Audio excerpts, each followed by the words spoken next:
Brigid of Kildare, remembered 1st of February. Brigid was the daughter of the chief of Leinster and a Christian slave woman.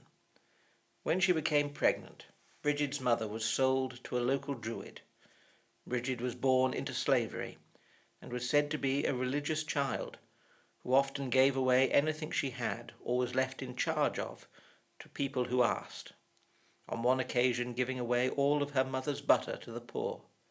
The butter was then said to have miraculously reappeared. At the age of 10, she was sent to be a servant in her father's household, where she rapidly emptied the kitchens, much to his anger, donating his food and belongings to any who asked. Her father took her to his king in an attempt to sell her, there being few buyers locally for such a charitable slave. During this visit, she is reputed to have given away her father's jewelled ceremonial sword to a beggar to help him feed his family. On learning of this, the king advised her father to give Brigid her freedom. Once freed, she joined the new Christian communities and founded the first female religious community in Ireland, at Kildare, on the site of an old pagan shrine. This further angered her father and brothers, who, now that she was a natural child and not a slave, had been hoping to gain a bride price for her from any potential husband. Some have taken the fact that Brigid shares her name with a pagan Irish Celtic deity, not uncommon in a land where Christianity is still being established and traditional and family names continued in use, to claim that she did not exist, or that her deeds are the altered stories of this dead religion. Not only is Brigid a well-established figure in Christian history, but these seem to be attempts to denigrate the life of faith that she lived, or to expunge from the historic record the life of a woman who overcame so much to make a significant difference to her community and her country.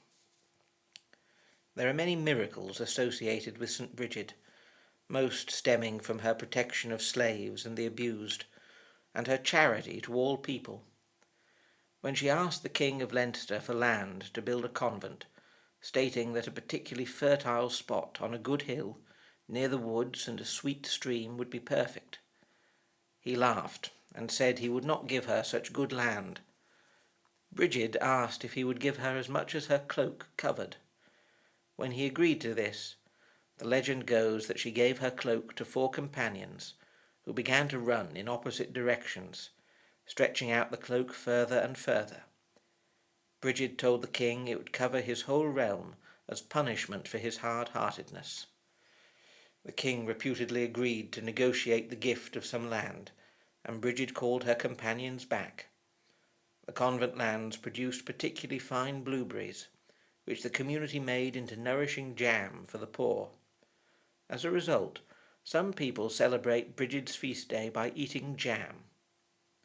The other legend is that when Brigid was taking her vows as a nun, St. Patrick's cousin and fellow bishop, St. Mel, by then an elderly man, turned over too many pages in his book of liturgy and accidentally consecrated Brigid a bishop. The legend makes her a woman and saint consecrated bishop in the early Western Church, one of very few who can claim such. As well as charity and education, St. Brigid is associated with the protection of the poor and weak, guardian of nuns' chastity, due to more legends not enclosed here, and with the miracle of being able to turn, variously, milk, water, and or her bath water into beer. St. Brigid of Kildare is remembered on the 1st of February.